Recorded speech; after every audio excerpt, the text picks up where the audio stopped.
Welcome back to the 64th online episode of Peacetime, hosted every Sunday morning by Peace Point with myself, Phra Nicholas Thanissaro, live streaming from our meditation center in London. Last time you saw me, we looked at blessing number 22 on respect. The Dhamma talk today, we'll continue in our series on enlightened living to the second blessing in the instilling oneself with basic virtues subsection, that is, number 23 on humility. So today's session will run to about an hour and 10 minutes, starting with a 20-minute talk to identify the problems of arrogance, then 30 minutes of meditation and 20 minutes on humility and how to develop it. And I should disclose up front that we have already met up with humility on a couple of occasions, once as an antidote to obstinacy in B035, and again as a pathway to merit from generosity in B004. In our search for higher virtue, there are many obstacles which may stand in the way of our transcendental attainment. As already mentioned, virtues do not exist unpackaged, but come as part and parcel of the people who are endowed with them. If we are unable to see deeply enough into the qualities of people, if we judge them only by their superficial appearances, we might overlook their deeper worth. By overlooking their qualities, we tend to assume they have less than us, and when assuming ourselves to be superior, arrogance becomes our normal state of mind. This is why, at this point in the blessings, avoiding delusions about our self-worth is important, as we till the ground of the mind in preparation for sowing the seeds that will eventually lead on to the higher virtues that we would recognize as authentic enlightenment. People tend to become arrogant and egotistical because they measure their own worth in terms of superficial things, and for anyone who is particularly interested, there is a full list of 12 items available in the Mahanidesa. But today we will mention just 6, namely our ancestry, wealth, beauty, knowledge, rank, or number of followers. For people who become arrogant as a result of their ancestry because they are born with the proverbial silver spoon in their mouths, they tend to think, I've come from a large and influential family. I'm 10th in line to the throne. I am descended from celebrities. My dad had a walk-on part in a Hollywood movie. I can get away with anything I want. No one else can even compare to me. Thinking in this way, a person tends to look down on everyone else. However, in reality, coming from an influential family does nothing to guarantee that someone will have a bright future. It's often harder for a person with famous parents, as compared to a nobody, to overcome the chip on their shoulder and establish an independent reputation. It's been said that the children who are constantly name-dropping or using their parents' importance as an excuse to cut corners will eventually come to grief. Eventually, when they no longer listen to anyone else's advice, they will be beyond help. For the people who become arrogant as a result of their wealth, they tend to think, I'm so rich, there's nothing I can't buy, so there's no reason why I should show any deference or consideration to anyone else. Consequently, they tend to look down on everyone else. In reality, wealth does not guarantee a bright future for oneself. Just a few slip-ups in their tax returns may mean they become tomorrow's paupers or debtors. Even if you manage to hang on to your riches until the end of your life, you cannot take them with you when you go. If you don't appreciate applying your wealth for the cultivation of good deeds, even though you may be wealthy, it may not help you to escape from suffering in life. And the richer you are, the more worries you'll have, because you will constantly be haunted by the fear your riches will disappear or be stolen. For those who become arrogant as a result of their physical attractiveness, they tend to think, I look nicer than everyone else. Everyone else pales by comparison. My skin is so unblemished, my nose shows breathing, and I've got great bone structure. Even Miss Universe would be jealous. So they tend to look down on everyone else, even though in reality an attractive appearance does nothing to guarantee a bright future for oneself. People may even be attracted to you for the wrong reasons, and even supposing you and your plastic surgeon live to the age of 70, you could be sure your beauty won't. Some people become arrogant as a result of their education or expertise. They tend to think, I'm so smart, I have a master's degree. I don't need to listen to anyone else's advice anymore. Such a person tends to look down on everyone else in spite of their academic knowledge doing nothing to guarantee a bright future. You can end up being such a snob that you make yourself unemployable. The people who become arrogant as a result of their rank or position in a particular organization, they tend to think that even outside the organization, everyone else should listen to them. Unfortunately, positions come with responsibilities, and if we don't have the virtues requisite for fulfilling those duties, those ranks or titles can be our downfall, ruining our reputation. In any case, after retirement, we will be yet another has-been reminiscing over our former glory. The people who become arrogant as a result of their number of followers, and here I cannot avoid thinking about the new generation of online influencers, they tend to look down on others less popular than them, even though often despite their number of followers, they have nothing coherent to say. In reality, quality of friends and followers does more to ensure a bright future for oneself than quantity. If we only have followers who are yay-sayers, it can be our downfall. We will find that bolstering our ego with online ratings can be fickle, and all it takes is to be no-platformed or to get kicked off your social media network.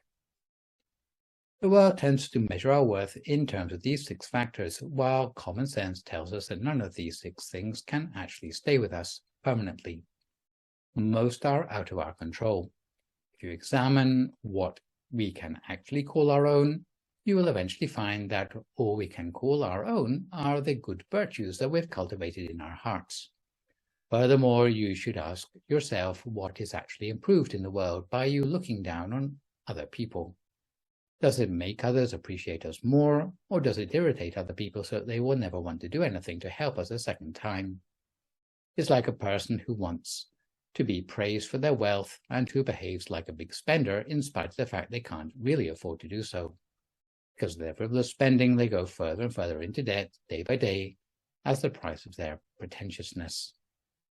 Those who are really endowed with virtues will retain their humility even when praised by others in a way that self-pride will not cause them to look down on others for fear that they will lose future opportunities to improve themselves. In the previous blessing, we already explored the character quality of respect, and on the surface, respect and humility might look as if they're about the same thing, but in fact there are a few differences. The idea of respect is to teach us to be active in our search for the virtues contained in others.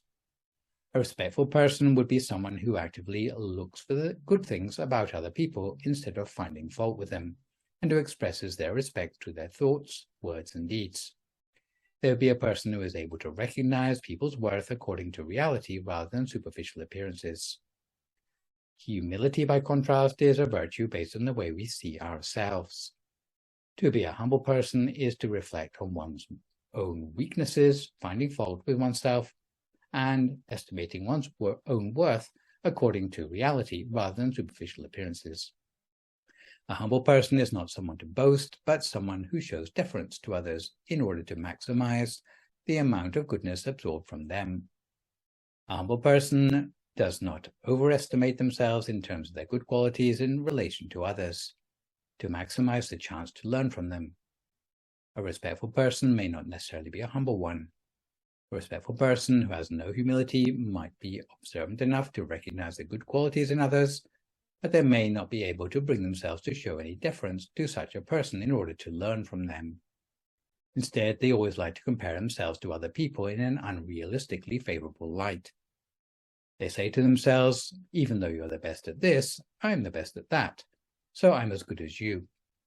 If they were a little less arrogant, even though they may already be good at one thing, they would always be looking to improve themselves at things that they've not yet mastered, instead of complacently sitting on their laurels.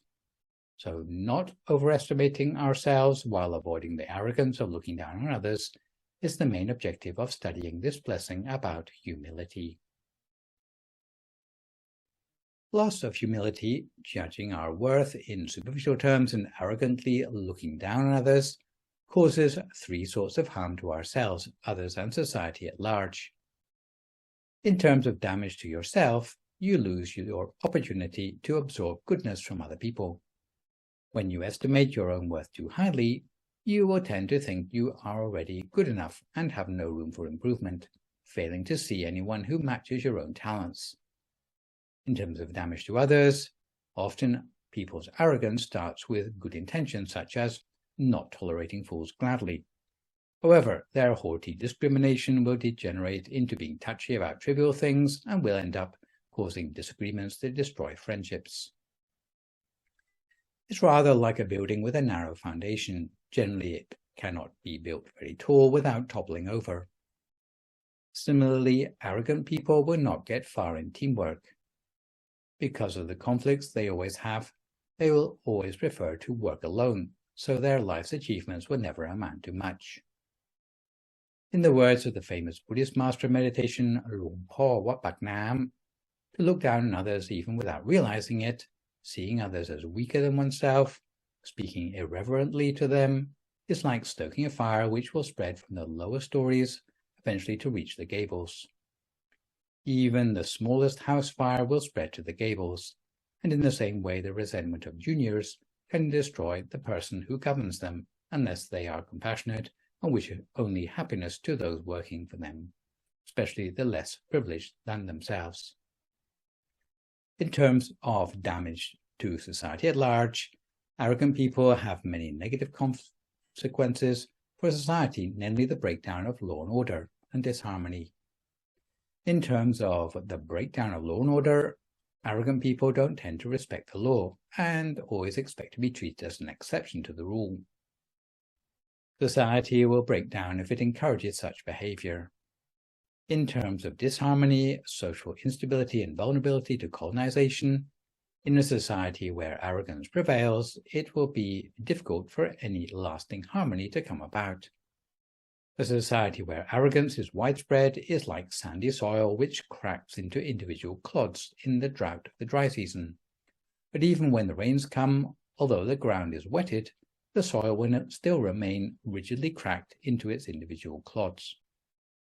In a similar way, when differences arise in a group of arrogant people, even though they have the opportunity to reconcile them, vengeful thoughts keep them polarized. A better example to follow is that of the clay earth, which also becomes cracked in the dry season. However, all it takes is a shower of rain, and it will soon return to normal with no remaining cracks. In a similar way, when differences arise in a group of humble people, as soon as they have the opportunity to reconcile themselves, they will soon be back on the same side again. The caste system in India in the olden days was so rigid that each caste became arrogant and inward-looking, and even when enemies were at the door, such as the British colonists, instead of thinking to unite to defend the independence of their country, the superior castes all thought themselves too superior to deal with the practicality of national affairs. Meanwhile, the lower castes and the untouchables shrugged their shoulders and reflected that if the worst came to the worst, it would teach the arrogant superior castes a lesson. The castes were so busy arguing amongst themselves that they failed to defend themselves against the colonists, who were many thousands of times less numerous than themselves. Because of the arrogance rife in society, the usual policy by the Brits of divide and rule was easy to deploy. Although it would be inaccurate to blame the Indian society entirely for its plight, because the British committed many atrocities in the name of bringing civilization to India, which involves somewhere between 35 million and 1.8 billion Indians dying of deprivation in order that the British Empire could appropriate $45 trillion worth of their wealth between 1765 and 1938. The tendency towards arrogance and disharmony, though, did nothing to help the situation. By comparison, Thailand has a special self-confidence in the region, and I will try not to call it arrogance, because in that country humility is more well regarded as a social virtue, where even if there are serious agreements on a national level, even a coup d'etat from time to time, the transitions usually take place with a minimum of bloodshed. In any community or society where humility prevails, even when a conflict should arise, before long people will be reunited again in harmony. These are all good reasons why we should cultivate humility. The word for humility in the Pali language, or nivata, used in this blessing, actually means someone who is without vata. The word is applicable to someone who is not inflated by their own self-importance.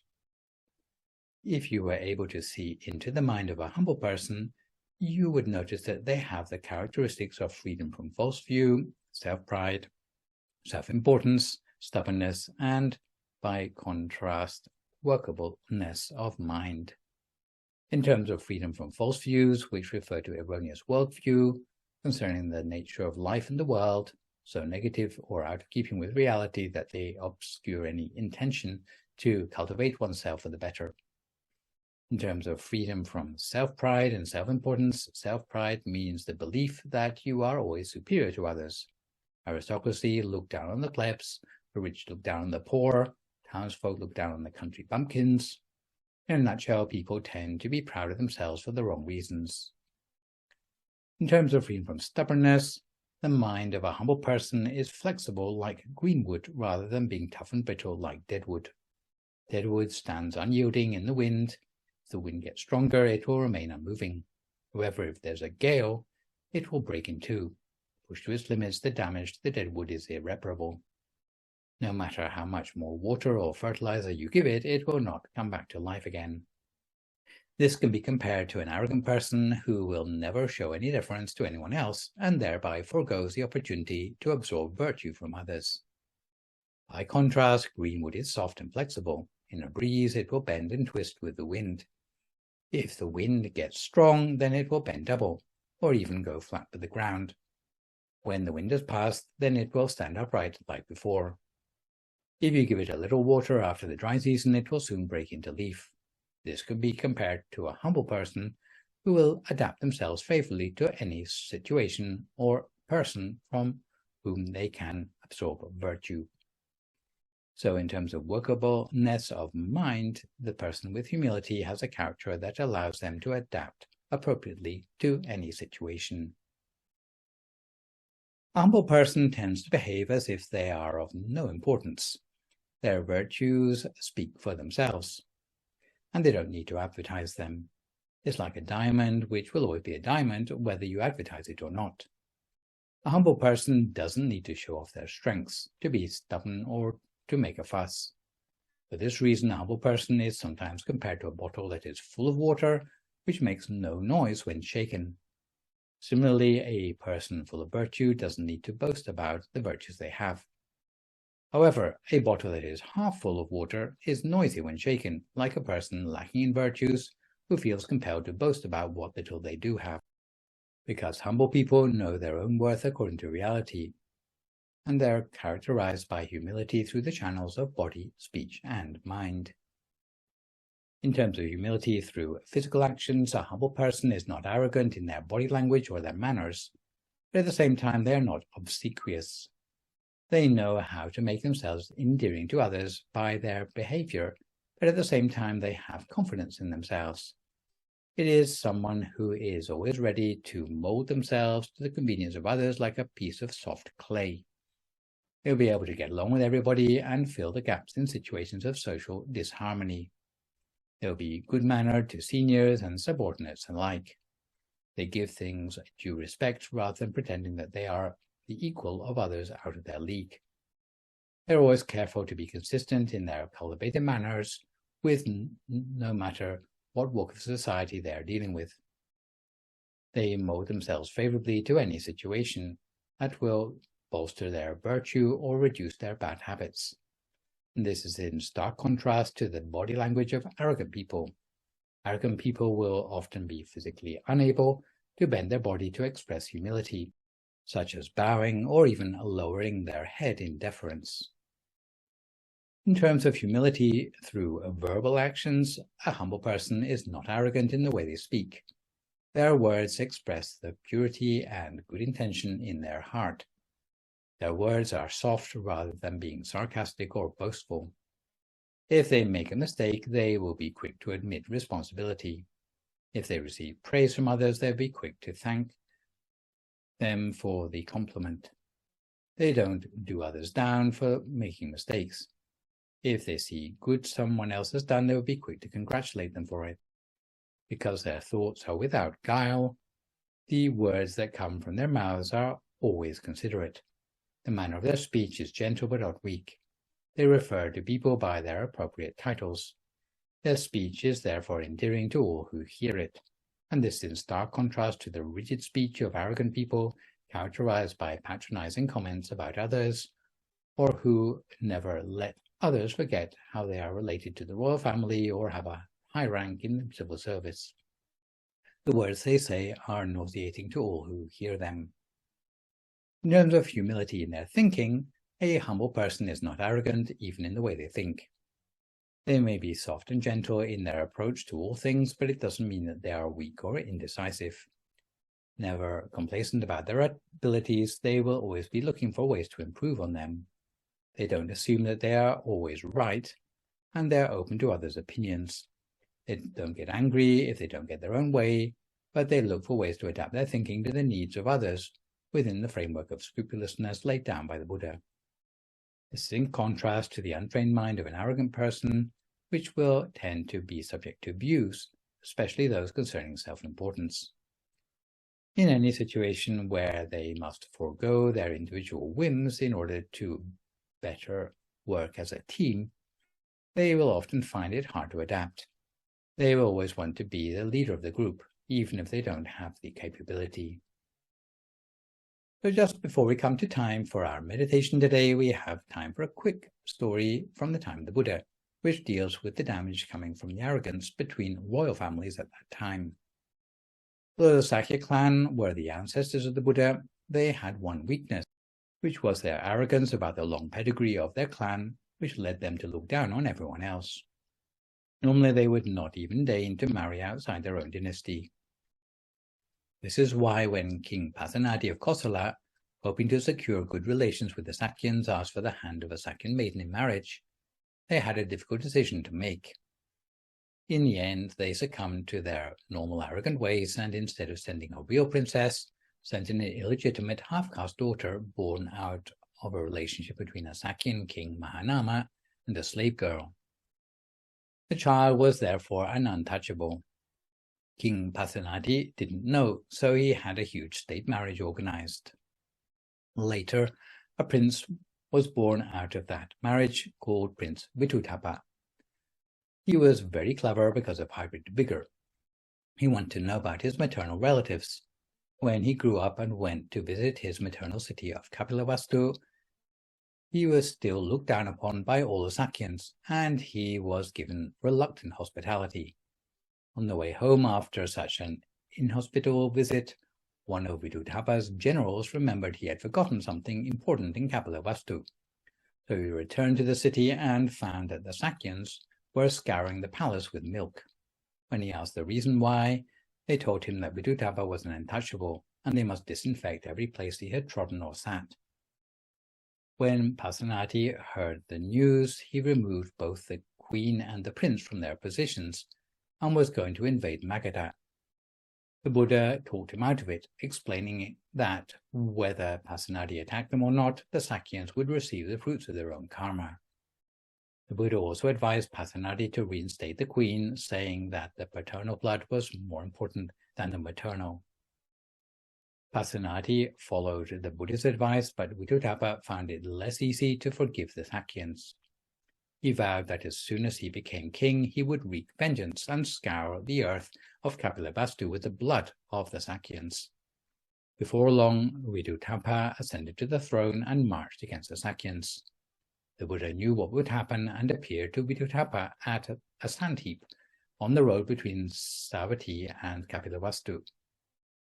The Buddha appealed to Vidūdabha to stop, and the first, second, and third times he managed to turn the army around. The fourth time Vidūdabha marched on Kapilavastu, the Buddha didn't stand in his way. He saw it was karma, and it was unavoidable to the Sākyans because of their past arrogance. Even though many of the Sākyans had ordained, many had attained degrees of enlightenment, and all of them kept the 5 precepts, they still maintained their arrogance. The Sākyans all came out in defense of their kingdom, but they were more scared of breaking their precepts than they were of death. They shot arrows harmlessly into the turbans of the Kosalans, into the flags, and into the wagon wheels. They were too afraid to hit any living target. Vidūdabha conquered the Sākyans easily and slaughtered them. He spared only the life of King Mahanama. He said that he would have one last meal with his grandfather. Mahanama was still so arrogant that he would not even eat at the same table as his untouchable grandson. He threw himself off the castle ramparts into the water and drowned himself. This is an example of the damage done when people are arrogant. So, now that we are a little bit more well-informed about the benefits of humility, let's settle ourselves down for 30 minutes of meditation, which today is a recent live recording of Finding Our True Self. If at this time you would like to find a comfortable sitting position for yourself as you listen to my guidance.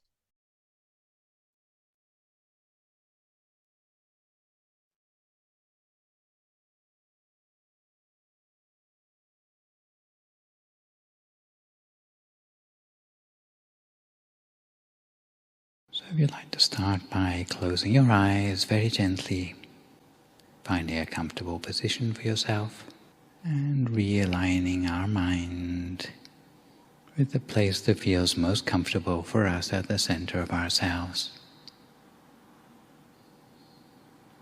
Some of us might like to sit cross-legged for meditation, in which case we'd sit with our right leg over our left leg, our right hand on our left hand, the index finger of our right hand touching against the thumb of our left hand, with our hands turned palm upwards in our lap. If we're sitting on a chair, then we try to sit with our back relatively straight. Again, with our hands resting palm upwards in our lap. And the way we close our eyes is as if we are almost half closing them. Closing our eyes in much the same way that we might close our eyes to go to sleep. So we never squeeze our eyes closed, and we make sure that there's no pressure around our eyes.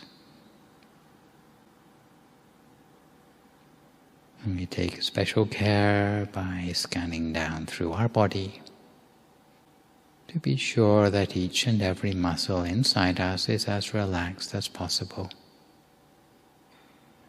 Starting at the top of our head and scanning down, allowing a tide of relaxation to release any tension in the muscles of our body as we scan down through our face, our jaw, both shoulders, relaxing both of our arms, forearms, and then our hands and fingers.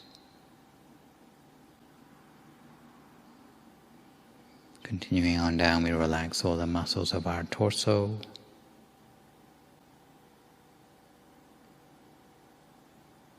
chest, trunk and abdomen, both legs, all the way down to our feet and our toes. And if there are still knots of tension remaining anywhere in our body, then we do our best to relax them as far as possible. Allowing our body to feel as if it is light in weight, almost as if it is dissolving into the atmosphere around us, so that we can turn our attention instead to relaxing our state of mind, which for practical purposes we can envisage as being the feeling inside us, that sense of warmth and well-being, inner space. Something that we also need to let go of any mental tensions.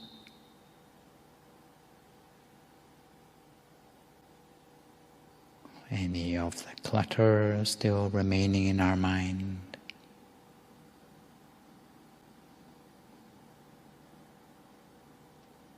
Any unwanted thoughts from the past or plans for the future.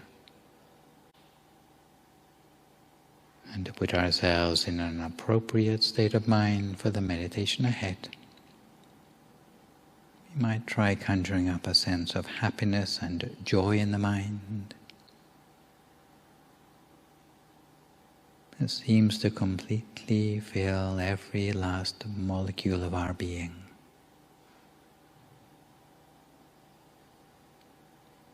Leaving no space in the mind for any other sort of thought.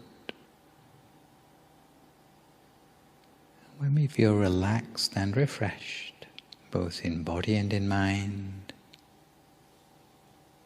very gently and using no effort at all, we might imagine that inside our body is just an empty space, like a hollow cavity.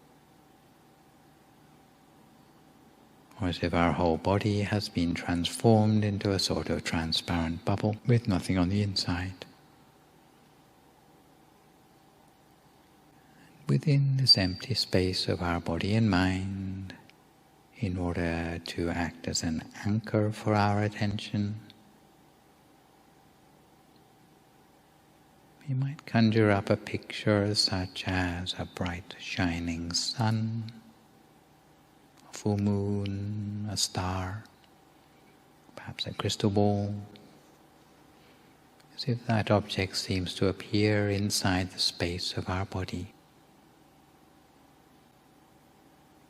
If you don't feel the need for something to anchor the mind, you can just generally become aware of the space within yourself without visualizing anything. Just cultivating a sense of mindfulness and self-possession at the center of oneself. Balancing our sense of being relaxed, but also alert within ourselves the whole of the time. We find our mind wandering off onto other things around us, perhaps distractions. Each time we realize within us as before. If the inner object disappears, we can conjure up a new one. And we should bear in mind that sometimes we tend to feel the object more than actually seeing it. If the inner object changes at all, we just allow it to do that.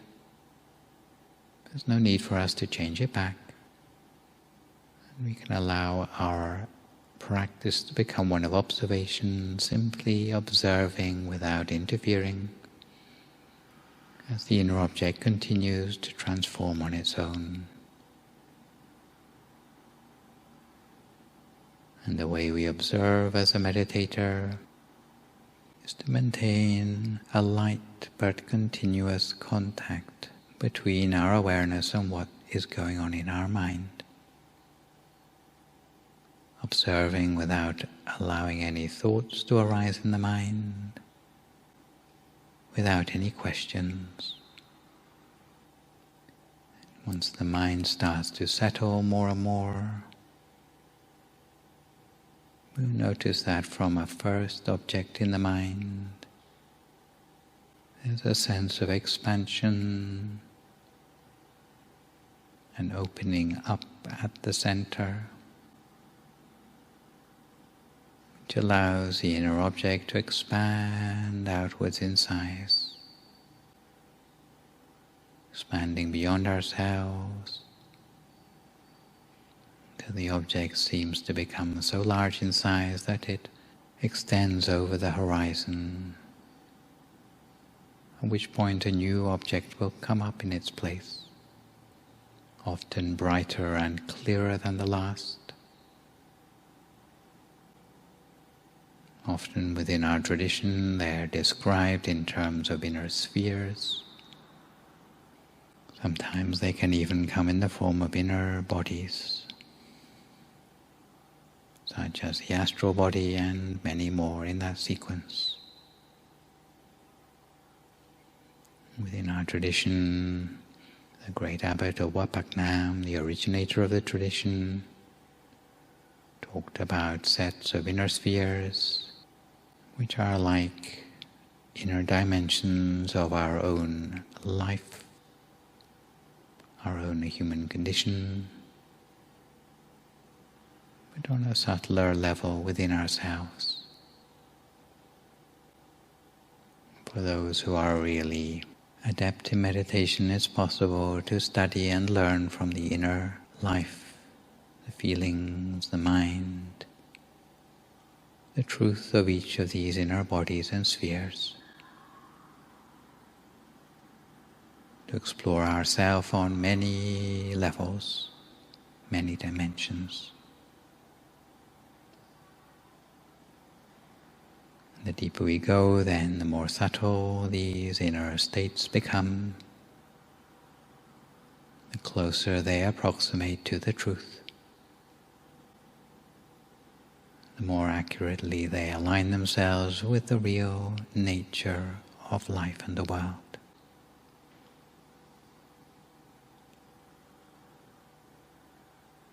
To the point that we can actually start to break free of the inner taints, poisons, shortcomings, blind spots in our mind. So for now we try to strike a balance and poise for ourselves in meditation, a sort of sweet spot for the mind, or entering upon the zone of our meditation, allowing us to delve deeper beyond the superficial thoughts in the mind. In the meantime, we generate a sense of positivity in the mind, something that arises spontaneously whenever our mind becomes quieter, more free from thought. So we cultivate our mind in this way, lightly and gently, each to our own practice in silence for a few more moments now, until we come to the appropriate time.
Continue to keep our mind on track at the center of our body the whole of the time. Lightly, gently, always remaining at the center of the inner experience we've built up for ourselves so far in the meditation. Whether it be something we see or something we feel inside us. If our attention wanders off onto other things, each time we realize, we just bring it back again to the center of the body as before. Whether it's 100 times or 1,000 times that we have to do that. Little by little, building up a sense of familiarity with this point at the center of ourselves. If thoughts arise in the mind, we do our best to ignore them, only making use of the mantra Samma Arahang. If the thoughts are too many, simply to ignore. Little by little, our mind will align itself with a deeper sense of self within us, wanting to learn about ourselves, starting to appreciate ourselves on a deeper level. Those who might not understand the real purpose of meditation might think that it's nothing more than navel-gazing,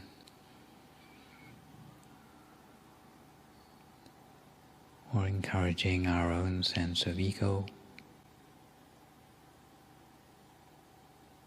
or even a form of narcissism. But once we start to find that the mind can go deeper, to appreciate the deeper layers of ourselves, then we start to see that meditation is a way to find out who we really are, in order to go beyond our own shortcomings. And there's a story from the time of the Buddha about a group of 30 princes who were amusing themselves by playing hide and seek in a forest glade. And those princes had all paired themselves off with princesses, and only one of the princes, who was the odd one out, who had no princess to pair off with, had brought along a courtesan. And as they were playing hide and seek in the forest, they left their jewels for safekeeping with the courtesan while they enjoyed themselves. And while the princes and princesses were busy looking for each other in the forest, the courtesan realized that if she ran off with the jewels, she might never have to work another day in her life. So thinking this, she disappeared very quickly from the scene, and it was only at the end of the princes and princesses' game that they noticed her absence. So at this point the princes were not so pleased about losing their jewels, and this time the game of hide and seek became much more serious in its stakes. And in the course of their hunt for the courtesan, they came across the Buddha sitting for meditation in the forest. And when the Buddha saw the princes, he asked them a very profound question. Would you be better off looking for that courtesan, or would you be better looking for yourself? Do you really want to look for that woman, or would you be better off looking deeper inside yourself? Because the Buddha knew that those princes hardly knew themselves at all. All they knew was their superficial self, their importance, their riches, their entitlement, but they didn't know what lay deeper than that inside themselves. And because those princes had latent wisdom within themselves, this question triggered them to look deeper, triggered them to look beyond their physical self, deeper into the mind, And very soon the Buddha had those princes meditating until all of them were able to attain their true selves inside. A body of enlightenment inside each of them, which they never knew they had before. So actually, by looking deeper into ourselves, we can release ourselves from a superficial self. We can release the mind to go deeper towards the real, true self, which is something that we share with all humanity in the world. It is of a nature of wisdom and compassion and purity inside ourselves, all the qualities arising from enlightenment. So we continue to keep our mind at the trailhead of this peace, this pathway towards the true inner self, by maintaining our mind with lightness and gentleness at the center of ourself, until we can touch upon a sense of lightness, expansion within ourselves that will allow the mind to go deeper. We continue to cultivate our mind in this way, lightly and gently, for a few more moments now in silence, until we come to time for some loving-kindness meditation.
Continue to keep our mind on track at the center of our body the whole of the time. Always at the center of whatever inner experience we have built up for ourselves as a result of the meditation so far today. For some of us, the inner experience may take the form of some sort of inner illumination, in which case we can place our attention very gently at the center of that brightness,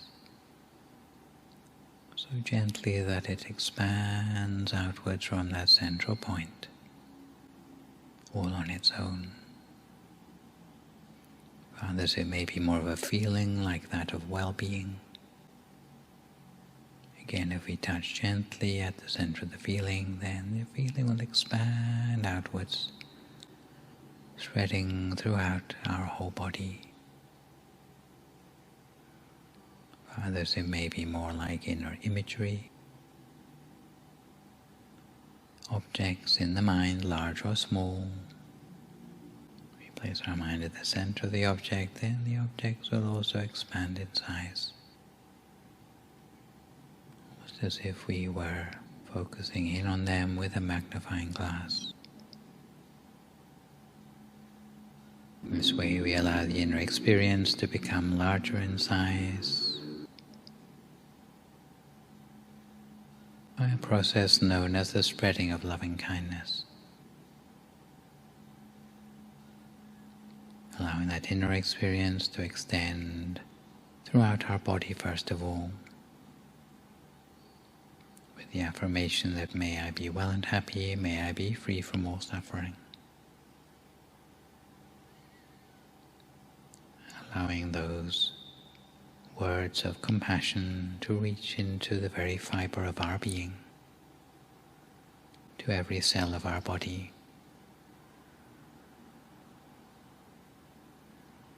And then we allow the loving kindness to extend outwards beyond ourselves, like an aura or a halo, extending around our body into our surroundings, in all directions all around. And however far it extends, to every living being it reaches,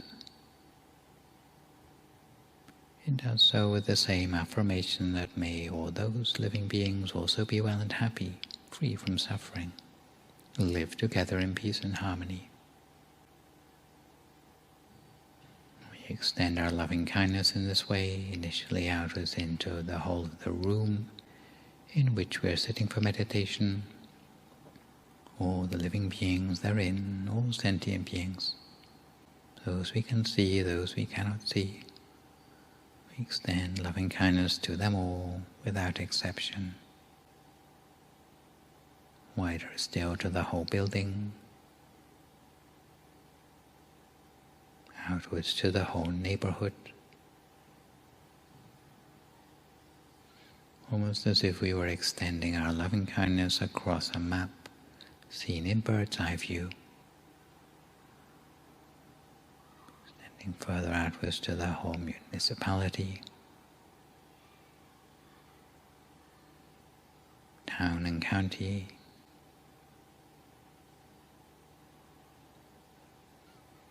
to neighboring counties, in all directions all around, to the whole country,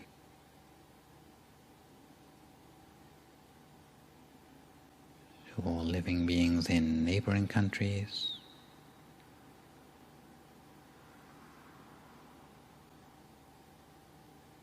across the entire continent,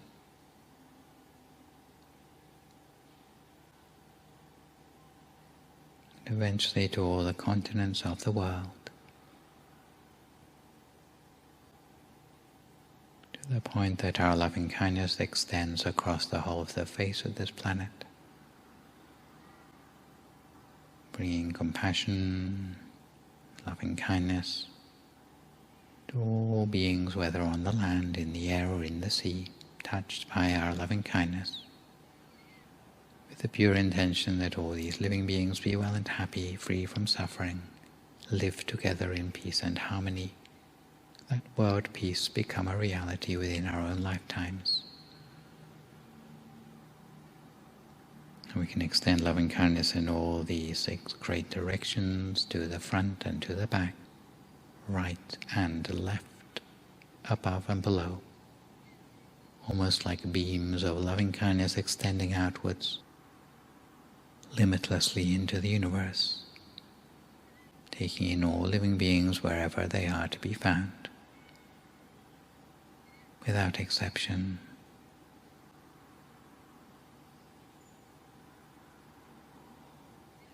Over the last few moments of our meditation, we might also extend loving kindness to particular loved ones, toward whom we'd like to extend that sense of compassion, loving kindness, freedom from suffering, toward those for whom we feel a particular debt of gratitude, for those still living, and even for those who have already passed, trusting that the purity of our intention and good wishes can extend across the gulfs of space and time to reach those loved ones wherever they are to be found. So we extend our loving kindness in this way for the last few moments of our practice until we come to the appropriate time.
Sabba Buddhanupavena, Sabba Dhammanupavena, Sabba Sankhanupavena, Sattha Soti, Bhavantu Te. If you'd like to come to the end of your meditation for today, you can gradually open your eyes again.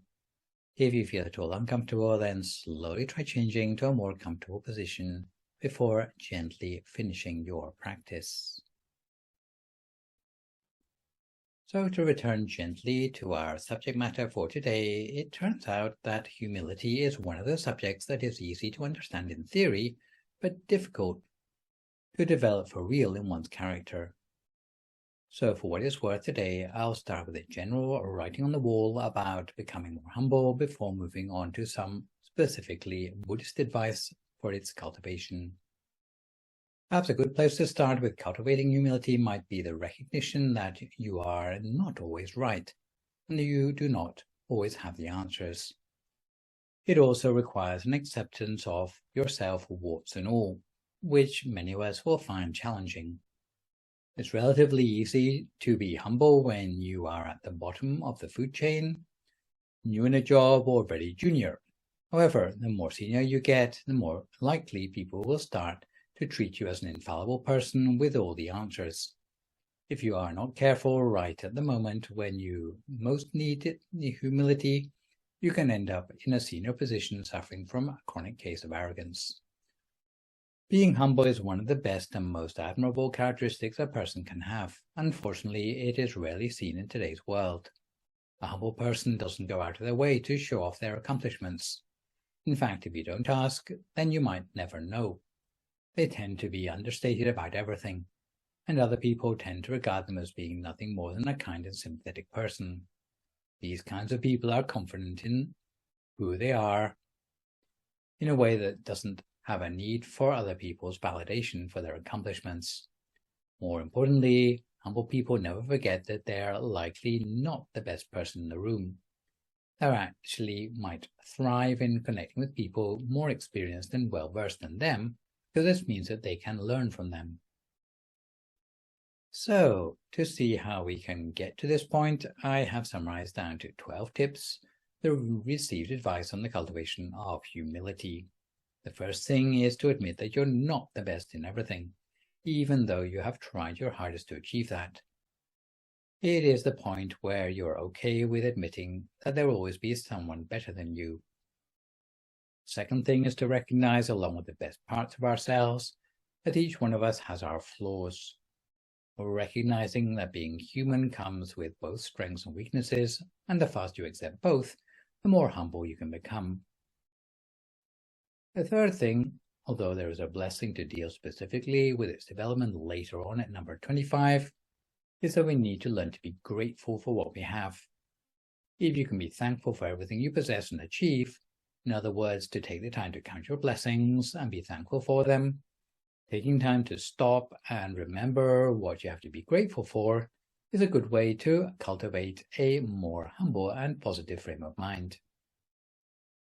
The fourth thing is to admit when you have made a mistake. The only people who make no mistakes are those who never do anything in the first place. So, when as a result of your activities you do make a mistake, instead of denying responsibility, be quick to admit that you made them. Avoid deflecting or being defensive, as there's nothing humble about that. The fifth way to become more humble is to ask for help when you need it. There is a form of pride that lies in being able to solve our own problems. Humility therefore lies in recognizing when we need help and being able to ask for it appropriately. The sixth thing is to patrol your speech for language that betrays self-pride, arrogance, smugness, snobbery, or vanity. It can sometimes be hard to avoid feeling slightly proud of ourselves and by extension vanity or even snobbery. It is often quite pleasant to feel like that, for example, if we've done something good and everyone is praising us. However, we tend not to call these emotions by their proper names because the words themselves carry negative connotations. To cultivate humility, you need to ask yourself, was that snobbish? Was I being a bit vain there? And be honest about the answers. Recognizing and naming these feelings for what they are is a good step towards humility. The seventh thing is to avoid bragging. The unspoken rule about being humble is that if no one specifically asked, you shouldn't mention your accomplishments. Even when questioned specifically, you might mention your achievements obliquely and without exaggerations. Nobody wants to be around someone who brags about everything in their life, as it can be perceived as self-centered. The eighth way to become more humble is to learn to be more considerate to others, as you may have no idea of what other people are going through or what they're feeling. So by trying to be more empathetic to what others are feeling, it will help to make you less self-centered. The ninth thing is to appreciate others, because this is the source of a lot of the kindness and purity we see in humble people. If you want to be more humble, then show others more appreciation, whether it's in the form of kind words or actions, because although you may not realize it at the time, an act of appreciation means a lot to someone on the receiving end. 10th thing is to learn to put others first. When you're someone who has a naturally selfless nature, it's easy for you to be humble, since you always put the needs of others above your own and attune yourself to others' feelings. The 11th thing is to spend time listening to others. The factor that sets apart humble from arrogant is that a humble person will go out of their way to listen to what others have to say, whereas an arrogant person will dominate a conversation to get more opportunity to speak about themselves. It's significant to become a good listener if you aspire to be humble. A key quality of humility is to value others and enable them to be heard. Spending time listening to others and drawing out their feelings and values, enabling them to express themselves, is a very powerful way to create change for the good in those around us.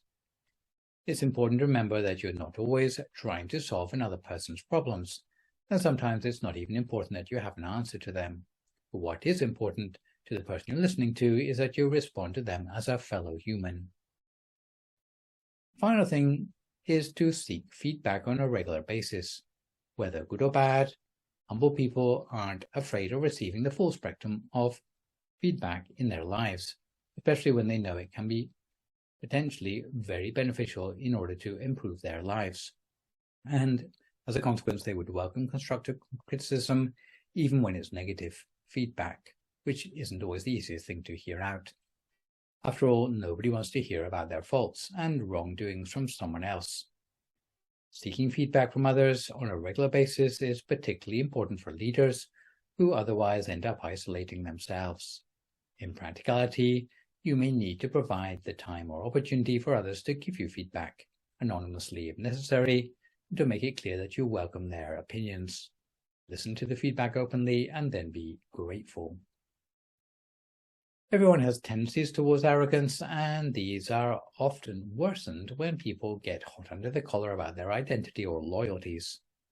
Amongst football hooligans, supporters can get violent even about the color of a soccer scarf.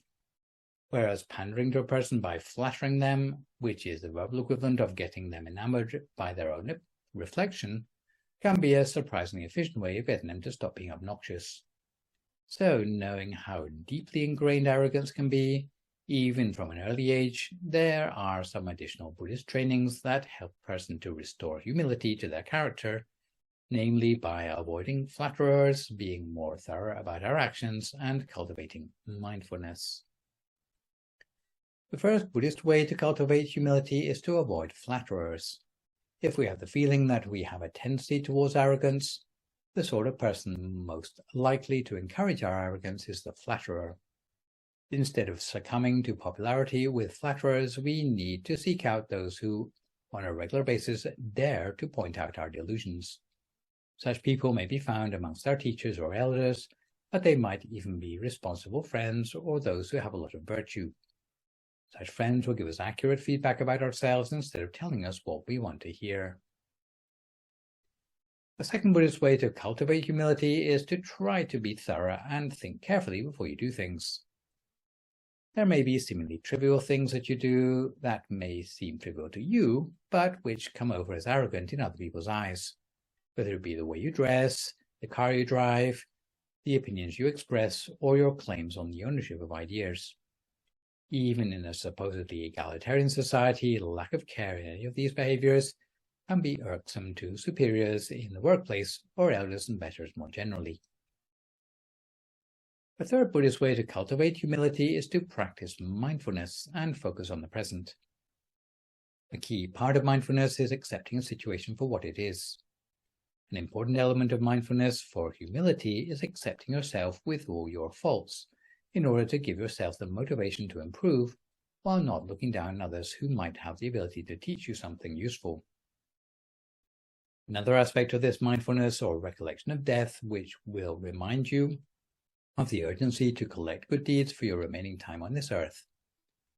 In practice, this sort of mindfulness of death, which will encourage you to be less narcissistic, may include recollecting the frailties of our human life, whether it be your own impending old age, sickness, or death.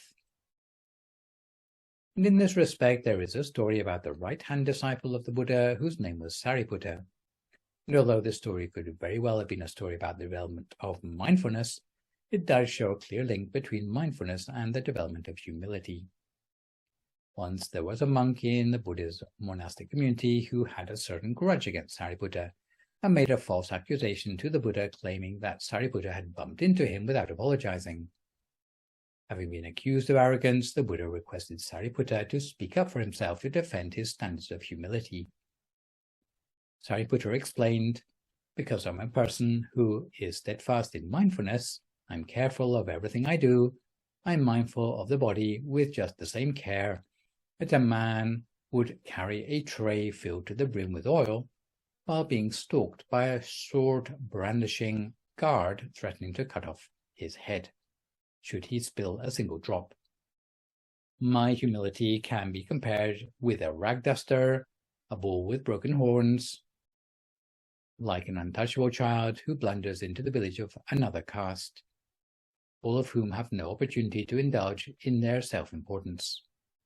Despite his attainments both before and after his ordination, he made no mention of these because Sāriputta had no trace of self-importance or arrogance. If such gifted monks in such an elevated position can be so humble, then who are we to look down on others? A final Buddhist way to cultivate humility is seen in the Buddhist tradition for students to pay respect to their teacher. In this ceremony, humility is one of the virtues heavily emphasized along with patience and self-discipline. It is a ceremony practiced by schools and educational institutions annually throughout Thailand and other parts of Asia too. At this ceremony called Wai Kru, there are 3 symbolic gifts which are traditionally presented by students to their teachers in the ceremony: eggplant flowers, coarse grass, and popcorn, and each has a symbolic meaning for the qualities the students hope to exemplify.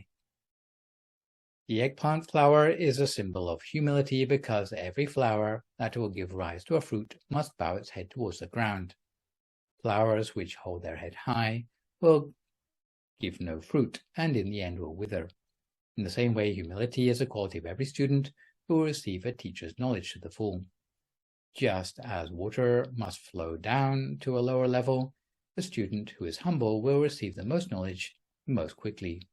This is why the ultimate in humble scholars is compared with the ocean, which is the lowest lying of all bodies of water in the world. As such, all the waters of all the rivers of the world must flow towards it. In the same way, the deference showed by a humble person will lead all the virtues exemplified in other people in the world to flow towards them. Next comes coarse grass, which is a symbol of patience. This sort of grass can endure being parched during the dry season. It can endure treading and crushing by countless feet at the side of a footpath, while other plants may have withered and died. In the same way, only the student with patience can endure the full duration of the course, doing whatever is needed to succeed in their studies. Lastly comes popcorn, which is a symbol of self-discipline. When, by exposure to heat upon the stove, only the corn which can stay in the cooking pot without jumping out before time will be sweet, tender, and ready to eat. In the same way, the one who can keep to the discipline they have set themselves will succeed in their studies. The one who cannot stand the discipline and has to give up halfway can be compared to corn which is charred but not popped and ready to eat. These are the three qualities of the effective learner. Humility is the first, and the two others are covered in Blessings 9 and 27 respectively, with sensitivity to self-improvement or willingness to hear out criticism of oneself dealt with in Blessing number 28. So for today, in our exploration of humility, we will finish up with a quick historical story about the humility of a monarch in the way slavery was abolished in Thailand. In most countries, when slavery is going to be abolished, it will lead to some of the most terrible cases of civil disorder and bloodshed. In America, it caused a civil war between the North and the South. However, for the abolition of slavery in Thailand in the reign of King Rama V, going back to the late 19th century, not a single drop of blood was spilled. How did he manage to do this? Well, the king had gone to the advisors in his palace and followed their advice to just get a foot in the door. They knew that slaves were the most important convenience to all the most influential people in the country. 99% of them would instantly refuse if the king were to change the law. He sent his researchers out into society and asked them to find out what people's attitudes were to slaves. The king found out that many of the old slaves had been slaves since they were children. Some were 60 or 70 years old. Even if they were to be released, they wouldn't be able to support themselves any longer. What should they do? Well, the king was very humble. He made a simple law in 1874, stipulating that those born into slavery since 1868 be free upon reaching the age of 21 years old, and that no more youngsters would enter slavery from that year onwards. 10 years later, all the old slaves had passed away. The slave masters looked for new slaves, but the young teenagers were protected by the law. As that generation grew up into the next one, slaves had become freemen, and because the process was gradual, not a single drop of blood was spilled along the way, all because of the humility of the king. In summary, being humble is important because it improves and develops the quality of your relationship with others when you make more of an effort to listen rather than talk about yourself. At the end of the day, humility says more about your character and values than anything else. So the best thing you can do is to choose to be a humble person. While the humble path doesn't come easy, it's a significant part of your self-development. When you're someone with humility, people will always remember you for your kindness and modesty, as it is the most admirable trait in anyone. You can have all the accomplishments in the world, but there's something to be said when a person chooses to be modest with these accomplishments rather than to be boastful about them. So this session I have introduced to you Blessing 23 on humility. For my next live session online, which will, fingers crossed, be a week on Sunday morning, we'll continue in the 7th group of blessings with blessing number 24 on contentment. For good measure, I'd like to remind viewers that you can email your questions about meditation or what you've heard in the lecture to the email address that you can see spelled out in the slide, and I'll do my best to answer these on my next session. In the meantime, try to avoid recklessness or complacency as we continue to deal with the knock-on health and social effects of the pandemic. Maintain a positive mood, speak only positive words, forgive others, extend good wishes to others, and meditate daily. Hopefully, as a result of today's session, you'll better understand how to overcome any arrogance still lingering in your mind, while allowing humility to take root in your body, speech, and mind. So for today, this is me, Phra Nicholas Thanissaro, signing off for now. So long, folks, and stay safe.